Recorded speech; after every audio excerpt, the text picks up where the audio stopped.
Okay, thanks so much. Yeah, welcome to this interview with Jack Gill. Jack, let me start by saying it's an honor to have the opportunity to talk to you. You're a long-time stuntman, stunt coordinator, second unit director, and you served movie and TV fans a wide variety of breathtaking stunts over the past many years. Jack, you've been nominated. You've won numerous stunt awards. So in a simple word, Jack, you are a legend in stunts and movie making. And for all you viewers, you can see Jack's current work in Bad Boys for Life. So you're definitely still going strong. Is that right? Yeah, still going strong. I mean, it's with the virus, it's definitely shut us all down, but we're all real anxious to go back to work.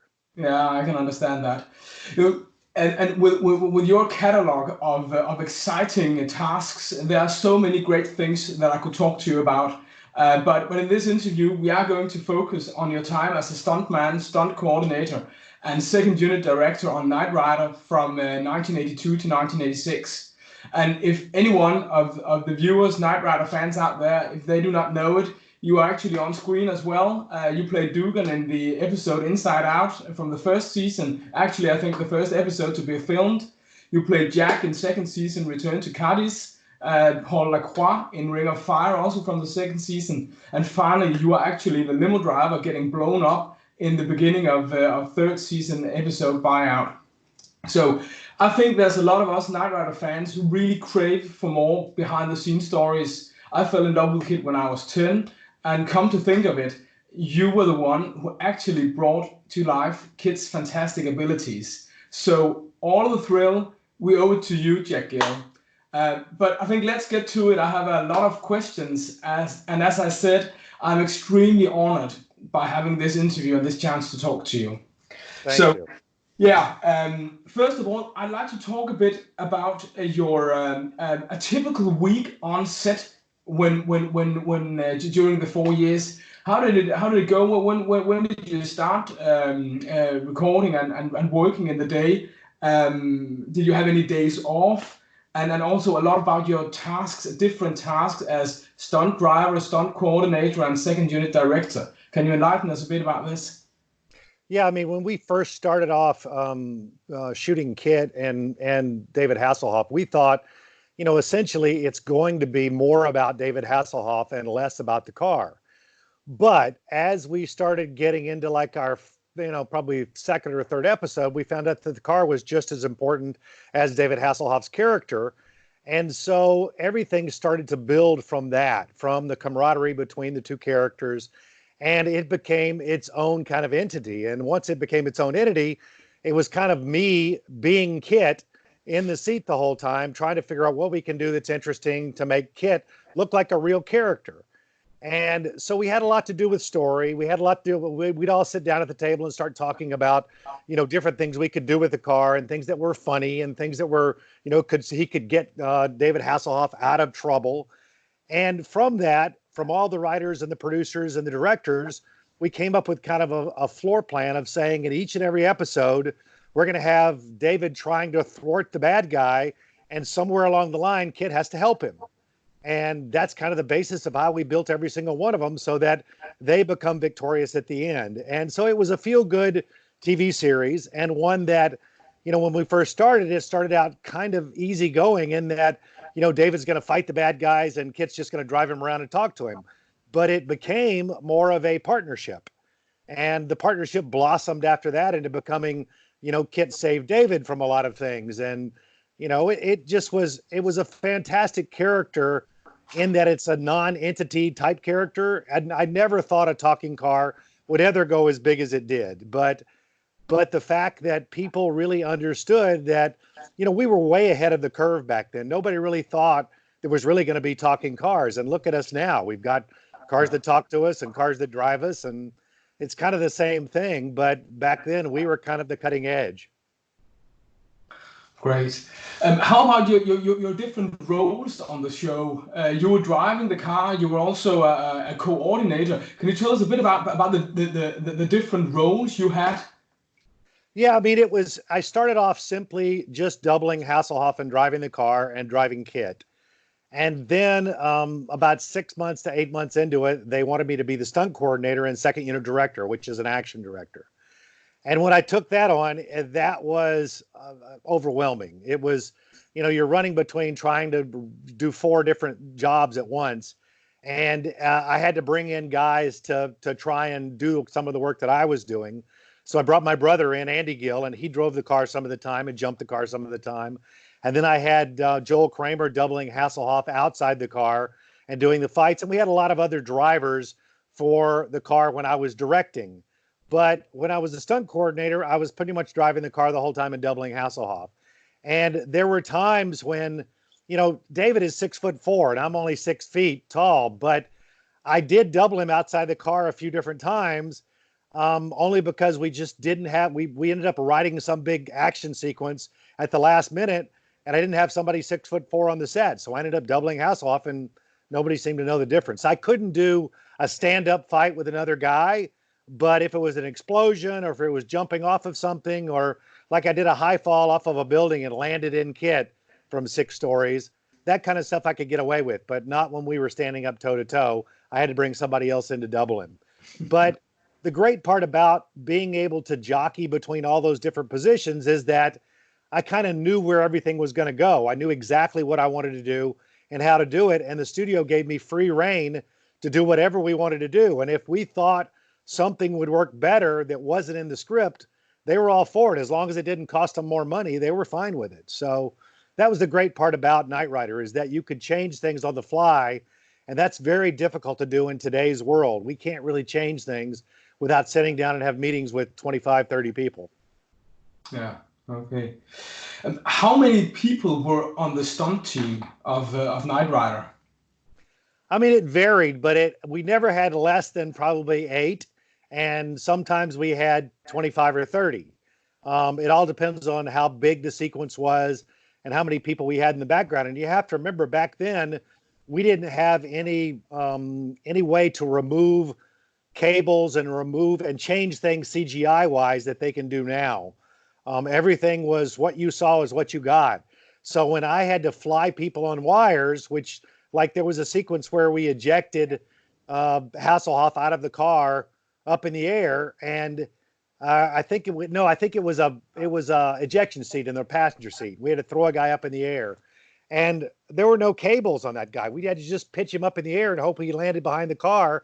And we padded the ground enough that it didn't hurt him. But at that time, nobody had ever done that kind of stuff before. It was kind of like the James Bond ejection seat in Goldfinger, but they did it with a dummy and we did it with real people. Yeah. When you are on the set and you have to make a stunt scene, how does that work? I've always wondered, when are the actors actually there, or don't you see them very much? How is all that made when you are making a stunt scene? Some of it, I guess, can be made without the actors from the show, and you need them for some of the other scenes. How did that work on Knight Rider? Well, when we had an action unit working, we usually worked 3 days to 4 days a week. And the acting unit, which is the first unit with Hasselhoff, they would work, 5 to 6 days a week per episode. Yeah. So if I would finish a big jump sequence where Kit jumps over something and lands, we would make sure we knew where the car hit, where it ended up, where he has to meet the next either bad guy or good guy or whatever it is. And we would map that all, take a bunch of pictures, and then David would show up the next day, and we would then stop our action unit, and we would bring all the stunt guys in and overlap the beginning of the stunt and then the end of the stunt for the dialogue and shoot all of that. So they would come in for a couple of hours and then leave, and we would go back to doing our action unit again. Okay, yeah. You learned, David, how to drive, as I understand it. How much did you get to use those abilities during the show? Was he allowed to drive the car? I think in one place I actually read him saying that he was in the car during a turbo boost. Is that do you know if that's correct? No, I mean, he never did any of the jumps. He did a couple of mini ramp jumps, which are smaller jumps. I mean, to the mainstream public, a mini ramp jump is still a pretty big jump because you're flying, 40 to 60 feet through the air, 4.5 feet in, and it's 40 to 60 feet is a long way, for a natural human to fly a car through the air. Now, on our big jumps, we're going 140 feet, long and 20 feet high.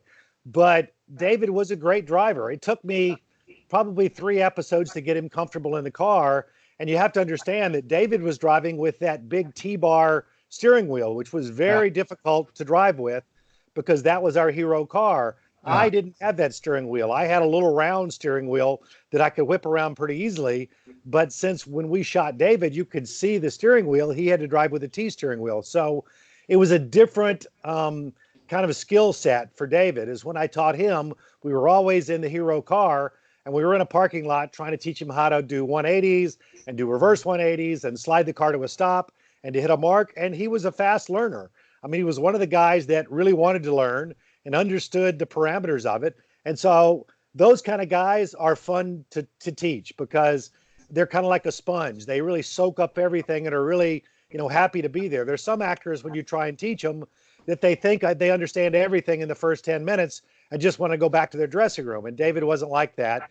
He wanted to spend every waking minute out, on the parking lot trying to learn to drive. And so that's why he became such a great driver. Okay, how was your relationship with the main characters? I think almost everything I read about the show is saying that there was a very good atmosphere during the production of the series. Yeah, I mean, we had a family kind of attitude about it all because we were all so close, and the fact that with any TV series, you're spending a lot of time together. I mean, you're there at 6:30 in the morning, and you're not leaving till 8 or 9 at night. And all you really do is go home and grab dinner and go to sleep and get up and do it again. And so for us, since we spent that much time together, even when we wrapped at night, we would hang around and everybody would have kind of dinner on the set together. And you'd have a quick bite to eat, talk about what you did and what you're going to do the next day, and then go home. So you got to know everybody really well. And even the actors that came in just for one episode kind of always commented on how we were kind of a family, and they missed that. They would love to be a character on the show where they were in, every single episode, because it was like I had brothers and sisters on the show, and the fact that we're risking people's lives every week. And that was a big part of it. All the stunt people on the show, they were a big part of that episode because you're out there risking your life for a TV show. And we did have a few injuries, but nothing drastic and nothing bad. But with, action, that's kind of what happens. They're paying you to do things that no one else wants to do. Yeah. And so, we had times where it was very dangerous. And I had to call up Hasselhoff saying, what we're doing is we're getting ready to do something really dangerous. So I'm going to keep you on the line and I'll call you the second we know everything's okay. And so that's kind of what we did is you kind of kept the family in the loop. Yeah. So your relations with Edward, with Patricia, Rebecca, and David. Maybe just a few words on that. Can you do that? Well, the funny part about them is that I really only ever saw them when either we had a fight to do, in either Knight Industries or in some location, or we were going to drive Kit into the semi and they had built a portion of Patricia's or Rebecca's set inside the semi, and I'd come flying into a real semi at speed and have to stop this thing right before I got to them. And Edward and Rebecca or Patricia were really wide-eyed when I came in there because there's no cables on the car, and I'm coming in at 40 miles an hour and having to stop this thing in, 5 feet. And I got close a lot of times, but never hit the set and never hit them. But I could see it in their eyes that they were scared of this, 4,500-pound steel car coming in at speed, and I've got nowhere to go but right at them. And I did that a bunch of times, and I got to say, in today's world, they would never let you do that. Oh. Okay, coming to another subject, the cars of the stunt team. I've talked to some other Knight Rider enthusiasts, and some of the questions that are really coming again and again is how many cars were smashed during the show. Have you got an estimate on how many cars you smashed during the show? Well, we probably went through easily 40 to 60 kit cars a year. Because every single jump, because it didn't have a main frame to it, the frame bent very easily. So the good part about it is that Pontiac gave us the cars for $1 a piece, and they were usually water damaged cars because we were going to take all the electronics out of it anyway and build the engine up. So we would get cars that were pretty, beat up, and then we would make them into a kit car. And the great part about getting them for $1 a piece is that sometimes I had, 10 to 15 kit cars on the set that would do a variety of different things. One would be set up strictly for really high speed, up above 150 miles an hour on the desert. And then some would be set up for being turns inside the city where I had a lot of horsepower and I could do a lot with a car, but it never went faster than maybe 100. And they all had different things that they would do. And I can remember taking Kit down in the LA River, which was, probably 2 or 3 feet of water, and sliding around in this, riverbed. And I never had any problems with the car stopping or dying out or anything. And so they were all set up very, very well. And had we not gotten the cars from Pontiac for $1 a piece, I don't think the studio would have supplied me with that many cars to be able to have each and every one to do something different. So it was kind of a playground for you. It was. And the fact that when we first got our set of cars, they literally came to me and said, okay, you've got all these cars. Tell me what you want to do with them. And I was like a kid in a candy store, just sitting down at night, writing, each and everything that the car needed to do. And then a week later, there they all were. They were all set up. Okay. How much did repair work did you do on the cars? We have seen some blooper outtakes on YouTube showing that the cars are damaged. How much repair work did you do on them? Were they just thrashed if they were smashed or did you repair them? Well, we would do kind of superficial repairing on the set if we just banged something, but in all of the big jumps, the car came apart and you had to use another car. If the landing didn't look like what you wanted, if you could see parts coming off, since we didn't have CGI to fix that, I would have to come in and do another mini ramp landing to show the car landing without parts coming off. And the car that I jumped would then go to the parts yard, but yet it would be ready the next day and fixed. The jump cars wouldn't. The jump cars were pretty much trashed, and we would throw them away and pull the engine and pull all the parts that we could to use on the new cars. But if I did a jump that came out pretty well, which sometimes they landed really nice, in the dirt, we could just replace a few parts and I'd have the car back the next day. So you just never could tell how it was going to land and what was going to come off. Okay. What was the worst accident you had on Knight Rider? Do you remember during a stunt scene? Well, I think it's hard to say. I mean, there's a lot of things that happened that you don't really know that it went the wrong way, when there were things that you try to think of everything that go wrong, and you try and think of, if something happens in the middle of this, what do I do? In the stunt world, everything can go wrong. There's a million things that can happen. And in Knight Rider, the great part about what we did is that everybody was a family, and we sat down before we did stunt sequences and everybody talked about what we were going to do, how we were going to do it, and what was going to happen. But one of the things that happened to me was what I talked about previously, about doing that 6-story high fall and landing in the kit car.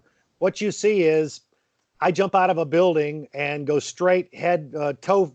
It's like I'm jumping feet first down through the shot and land in an extended seat that comes out of the top of the Knight Rider car. So the chair is sitting up out of the T-tops.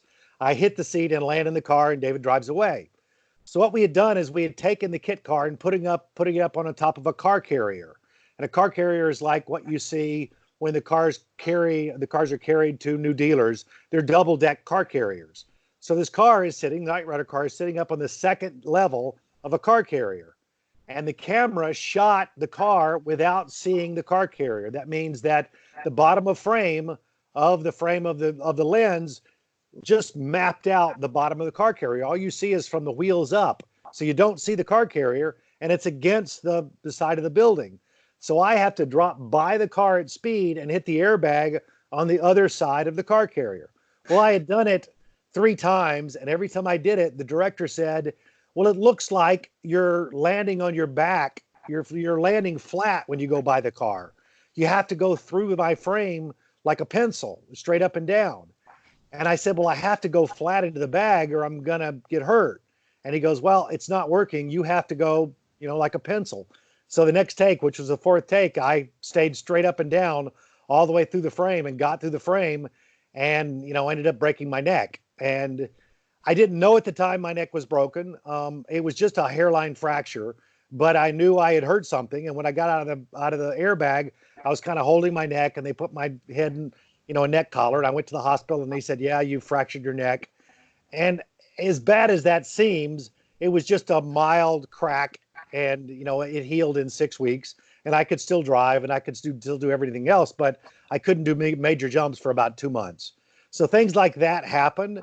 And it's just things that as a stuntman, you just have to do. And you hope that you don't get paralyzed or hurt worse than what it was.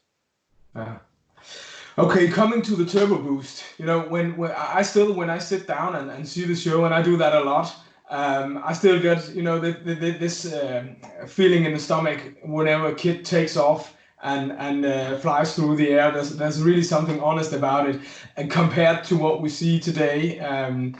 So can you tell us some more about the preparations for turbo boosts? You had a lot of knowledge from the Dukes of Hazzard that you did back in '79. Is that correct?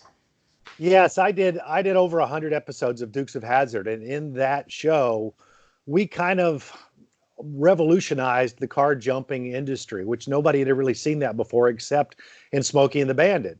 Smokey and the Bandit jumped, the Trans Am across a bridge that was out, and nobody had ever really seen a jump of that magnitude. And so when we got in Dukes of Hazzard, it was kind of a learning curve to try and see just how far we could jump the car. And I took all of that knowledge from Dukes of Hazzard and moved into Knight Rider. Yes, it's a different kind of car. We had different suspension and different weights and everything, but the ability of the car to jump was essentially the same. And so I used the same ramps, and then I started building on kind of making the ramps a little bigger and a little longer so that we could do different things with the car. And that was the great part about learning on Dukes of Hazzard, is by the time I got to Knight Rider, I had all the basic knowledge and I could build on it for the show. And so we did things on Knight Rider that were a lot more dangerous than what we did on Dukes of Hazzard, because we were working in a city as opposed to Dukes of Hazzard, which was working in the country. And I jumped the Knight Rider car in, downtown LA and in West Covina, California, and in places, between alley to alley that was really, really dangerous, because, you're in an alley with only 2 or 3 feet on either side of the car, and you've got to land in another alley on the other side, and you've only got 2 or 3 feet. And if you miss, you're hitting a building at 75 miles an hour. Excuse me, let me just get some water. Yeah, I'm making you talk a lot here. It's so exciting. But that was the great thing about jumping the car, is that, being in a city kind of background, it was totally different than Dukes of Hazzard. And, the Knight Rider car came apart on the other side, and I can remember jumping from alley to alley in West Covina, and when I hit the other side, the entire steering column broke off and landed in my lap, and I had no steering, but the fact that I'm in an alley, the car just bounced back and forth between the alley walls, and I was okay. So, you just never know what's going to happen with the car. The ramps that you used, were they ordinary ramps, or were there any modifications making the car fly higher, or how did you construct the ramps? Well, it varied. They were usually 36 inches high and 14 to 18 feet long. And we varied the height, maybe 6 to 8 inches higher or lower to get what we wanted.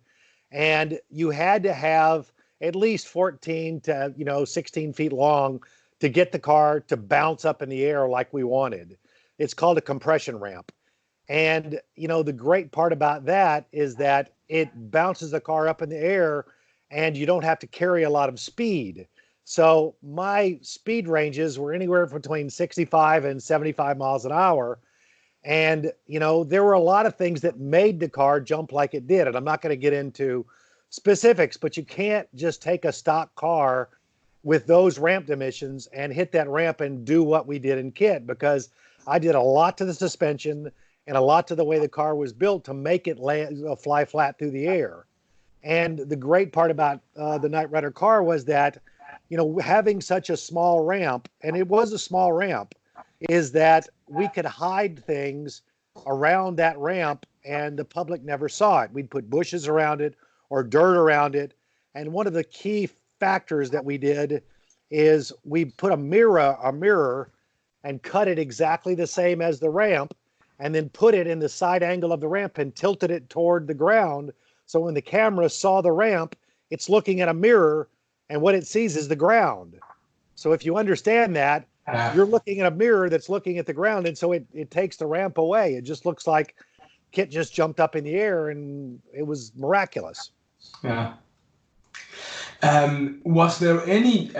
You talked about cars for different things, and as I understand it, there was a lot of modifications made to the turbo boost cars. How did how did you protect yourself when flying through the air, and not least when hitting the ground when you were in the car?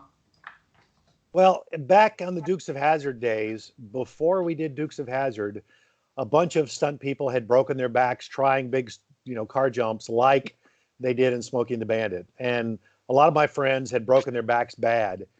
And we had started jumping Dukes of Hazzard with just a regular, protective jump seat and a 5-point safety harness, which was shoulder straps, a lap belt, and what we call a crotch belt, which is another belt that goes from the middle of your suspension system down to the ground. And people were still getting hurt. So on Dukes of Hazzard, Jerry Summers and Bob Orison and myself and a couple of the stunt guys started talking about a big jump that I was going to do, which I was going to jump the car through a barn. And so they came up with this jump harness. And this jump harness was a corset that you wear around your rib cage that doesn't incorporate your rear end. It just goes around your rib cage like a women's corset, but it has straps over the top of your shoulder, and then you strap yourself into bungee cord that attaches you to the roll cage in the car, which is the top of the car. Once you get these bungee cords on your shoulder straps, you tie them as tight as you can. The stunt guys then push you down into the seat, stretch the bungee cords, and then put your 5-point safety harness on, which then it kind of keeps your body in the middle of the car. When you hit the ground hard, the bungee cord keeps your rear end from smashing into the ground and breaking your back, and the 5-point safety harness keeps your head from hitting the ceiling. So it was really a fantastic thing to invent, and I used that on Knight Rider for every single jump I did. And in today's world, we're still using it today with no modifications. Wow. Okay, coming to also I have a question on scrapped turbo boosts. There was a lot of miniature work in when we got to the second season, but during some of the miniature turbo boosts, we actually see what at least looks like a real car landing. Do you remember making some maybe not huge turbo boosts where you only needed the car to land? Yeah, one of the things that happened is the studios started trying to put miniatures into, the real world. And, as much as I like to say there were some things that we couldn't do, I thought the miniatures kind of took us out of the moment. And they looked so fake that, the audience knew they weren't a real car. And I think that's the problem that lies with, if you, as an audience member, feel that it's not real, you lose all the energy that we had built up in the car chase, and you just are not interested anymore. So we fought with the studio, week after week after week, trying to get them to stop doing miniatures. And the only, I guess the only thing that they really gave us when they started doing miniatures and saying, okay, you can do the takeoff of the jump and the landing of the jump, and we'll do the fly through the air. And so we fought with them for probably 6 months until we went back to doing real jumps again. Yeah. And I don't know whether it was a monetary issue. I don't know what the reasoning was behind it, other than I know it was cost effective for them. I know it was a lot cheaper than doing it because you just had a little miniature car. You could do it a million times, but it didn't look real. And that's kind of the same thing we do on Fast and Furious, is that the minute you take the people out of a real car, you've lost the audience. And so that's why on the Fast and Furious franchise movies, we try and do everything as real as possible, because you want everybody to feel like they're in the car and they're experiencing it. That's what we wanted with Knight Rider. We want everybody to feel like they are Michael Knight. They're the ones driving the car. And that's the great thing about keeping people interested, is that they have to be in the car with you. Okay, coming to the molecular bonded shell, Kit could drive through almost anything without getting hurt. How did you do that in practice? Yeah. Well, we built initially. We didn't have any way of doing it, and every time somebody came up and kicked Kit or hit it with a baseball bat, we had to film it in a way that you couldn't see the damage. And then at about the end of, or middle to end of the second year, we found a way to put a plastic or rubber body over the top of the real body. And it was one that was a full-size body that we lifted with a forklift and dropped it down over the top of the real body. And it was rubber. And you could hit it with a baseball bat and kick it and jump on it. And all it really did was bend the real steel underneath the car, but the audience couldn't see the damage. So that really helped us a lot for things that we wanted to do. Like I could come up and bounce against another car, and you never really saw any damage to Kit, but you could see damage to the other car because the rubber could take, any kind of damage like that without really seeing it. One of the things that happened on the set was that I didn't have the rubber body on the car, and a bunch of kids got off of a school bus and came over and started beating on Kit and smashing it. And obviously it got all bent up and they couldn't really understand why. So, those things happen, but the rubber body really helped us a lot for doing the things that we needed to do to make the car look like it was, completely indestructible. Yeah. Also, I think the blind drive, you need to tell us some more about the blind drive, because it has always got me mesmerized when Kit comes around the corner flying and there's no one in the car. There is, that. Tell us a bit about that. That was kind of us getting together, trying to figure out how to make it work. Because prior to the blind drive seat, that we all kind of got together. It wasn't just me. It was me and, the effects guys and our car builder. And we all kind of got together and said, how do we make this work? Because we can't drive with cameras, because with cameras, you don't have any sense of depth perception. And you need to be able to have depth perception to be able to stop the car on a mark and to find out where you are on the road. And we had tried a million different, like they even strapped people underneath the car, and you'd look out the front bumper, you'd be laying completely prone underneath the car, and it got very hot, and you're inches from the pavement trying to drive this car, and that didn't work. So the blind drive seat was something we came up with, that we could figure if we made the seat just wide enough for me to get up inside of it, we could hide the width of it behind the B pillar of the car, which in the Knight Rider car, it was the piece of metal that sat right next to your shoulder. Yeah. That's the B pillar. So we would push the seat back so that the width of the seat, I'm hidden behind that piece of steel, and all I'm looking out is the little black mesh thing that sits in the seat. And so I really couldn't see left and right much, but I could see forward and I could see over the dash. And so I have depth perception. So what I would do each time I had to blind drive the car is I would drive sitting up in the seat normally, drive what I had to drive sitting up in the seat, know where the parameters are, and then now get inside the seat, do a half speed rehearsal, and then do a full speed rehearsal, and then get the job done. And then once I got kind of used to blind driving the car, sometimes I didn't really even need a rehearsal outside the seat. I would just do it normally because I'm so used to being inside the seat. But when I started, directing the action unit, my brother had to get used to it. And it is hard to get used to because you've got the steering wheel pushed back 2.5 feet to you've got the accelerator pedal and the brake pedal push back 2.5 feet to you. So you're essentially driving from the back seat. And so you really can't see over the nose that easily, but you get used to it. It's not the easiest thing to do, but the fact that I got used to it quick, we started writing in more things for Kit to do when he doesn't have Michael Knight in the car. And so I had to do mini ramp jumps with it. So I had to figure out how to get a helmet inside the blind drive seat. And I would do reverse 180s and 180s inside the car and slide around corners and hit other cars. And so we found a lot more we could do with the blind drive seat than what we originally thought we could do. Because originally all they really wanted me to do was come up, and pick up Michael Knight and drive away. And so we made a right side drive car. And I love the fact that we built on it each and every year to make it do more and more things.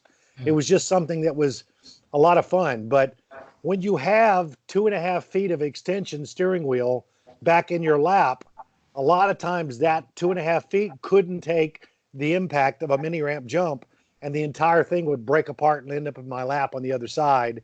And there just was no way to make it. When you have that much extension, there's no way to make it really, substantially safe. You just knew it was going to break off, and you hoped that on the other side you could stop the car before you hit anything.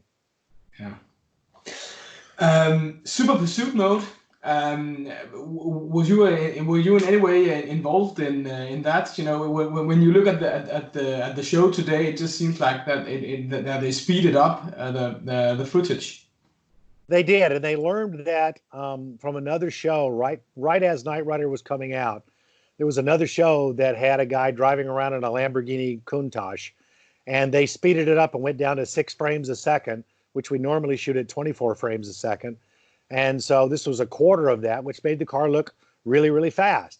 And so Knight Rider kind of built on that and said that as long as when I'm in the super pursuit mode, I drive the corners nice and smoothly. I don't break the back end out. I don't drive around. Just drive as fast as you can smoothly. When they drop the frame rate down, the car looks fast. It looks a lot faster than normal traffic. And then traffic around me would drive half their speed. So it looked like I was going by them a lot faster than what normally is. Now, I got to say that when we first built the Super Pursuit mode car, when I got this thing up to 80 and 90 miles an hour, the wings started coming off the car and everything was flying off. So they had to really build things a lot more beefy than what they thought, because they didn't really realize I was going to be going that fast. Sometimes if it was just a straight run by the camera on a straight road, I'd be doing 120 miles an hour, and those wings couldn't handle that kind of velocity. So, they ended up building things a lot beefier than normal, but it was always, I forgot how many switches I had to push to make everything come out. But usually I would do a shot of each and every, piece of the car coming out. The nose would extend, the back wings would come out for brakes. It was all different things that they had designed to make the car look faster, but under cranking the camera is what really made it look like it was going really fast. Yeah. Okay, I think we're coming towards the end now. If I could hear your view on the involvement of the show, what do you think of the show? Towards the end, there's been a lot of talk about it. It was money, it was budgets. Finally, meaning that Knight Rider was taken off the air and then the show ended. What is your view on the success of the show, and you can say the fact that the success didn't last much more than 4 years? Well, back then and back in the 80s, 4 years was a long time for an action series. Most TV series didn't go that long unless you were a sitcom, a comedic little sitcom that was easy to make, because mostly Knight Rider's expensive. It's an expensive show to make. And so, most studios are looking for new things where they can try and revamp and get a new audience and all of that. In today's world, Knight Rider would have gone 10, 15 years, because they want a built-in audience. They want an audience that they can depend on each and every week to keep watching the show. So in the 80s, 4 years was a long time for us. That was a long time. I would love to see Knight Rider revamped, because I think it's got an audience in today's world. I think it would be a little darker. it would be a little darker Knight Rider, but I think that's kind of like the way they did Batman. Is Batman was not a comedy when they made it a feature film. I think Knight Rider, if it became a new TV series, I didn't really like the revamped TV series that they made. They weren't really Knight Rider-ish. They were just kind of something new that kind of followed along the lines of Knight Rider. I think if you remade it, you'd want to stick with what Knight Rider did. You know, you could supersede and make the car a lot different and a lot more updated, but it should be a little darker. It should be a little darker show. And if you did a feature film, you know, you'd go along the same lines. It had a great idea. You know, he's fighting crime and he's using the car as, you know, a companion. And I think you'd have an audience for today's world, but it's just tough because in today's world, you've got to catch them very quickly. And I think, you know, David's the one that's really pushing for it. And I think he'll probably get it. And I hope that I'm part of it when we do it, because I think you could have an audience that built in every single week, and you could probably take this for 10 years easily. Yeah. So any thoughts of the end of the show? You know, we're all, I think, devastated. I was 10 when it ended. We only got to see it, I think, 12 episodes on Danish television in 1986. I was 10 at that time. We got all the 90 episodes in 1993, 94 or so. So it took a really long time. I've seen it all in German dubbed in synchronized language. But what were the talk of the crew once it got canceled? Well, I mean, that was the hard part about it, is because each and every year we always had a Christmas party. We always celebrated events, and we always celebrated kind of events together. And even after each episode, we would always have at the end, the last day of each episode, everybody would get together and you'd either say goodbye to the cast that was not coming back the next week, or you would say, hey, this was a great episode. And we would show clips of some of the jumps that we did and some of the comedy bits that happened. And that was the great part about Knight Rider, is that everybody wanted to be there. Nobody really wanted to go home that quickly. And usually on the last day of each episode, your wives or your girlfriends or all your family would come out on the last day of the last episode to have that little dinner with you, see everybody on the show, say goodbye to everybody. So we were saying goodbye every week to people that were not going to come back the next week. When we got to the last episode of the last of the series, it was really a downer because everybody knew we weren't coming back. And that was the tough part about it, is that, you know, everybody was crying and everybody was saying, oh my God, I can't believe I'm not going to see you anymore. And nobody could understand why they didn't want to keep the show going, because the ratings were still pretty high at that point. And it was all about money and the studio trying to find a different kind of idea to build on to get another audience. Like I said, they wouldn't do that in today's world. They'd stick with what they've got because they had a built-in audience. So I think that's the hard part about it, is that, you know, that last day of the last episode was really difficult for all of us. And I still, you know, see a lot of the same people that I worked with day in and day out, and I still see David all the time. But, you know, a lot of people have passed away. You know, our director of photography has passed away. And it's things that, you know, you get to a point where I would love to do a new Knight Rider TV series or feature and get back with a lot of the same people. You know, I know our hair and makeup people would come back in a second. And, you know, the prop guys would come back in a second. A lot of the effects guys are still alive. It'd be great to get all those people back together and do another TV series or feature. And I think we could get it together and have a great audience. Okay. With that as the last comment, at least until I turn off the recording of this interview, thanks so much, Jack Gill. It's been an honor that you wanted to take the time to talk about this. You know that we are a lot of Knight Rider enthusiasts out there. So thanks a lot. I'm just going to stop the recorder now.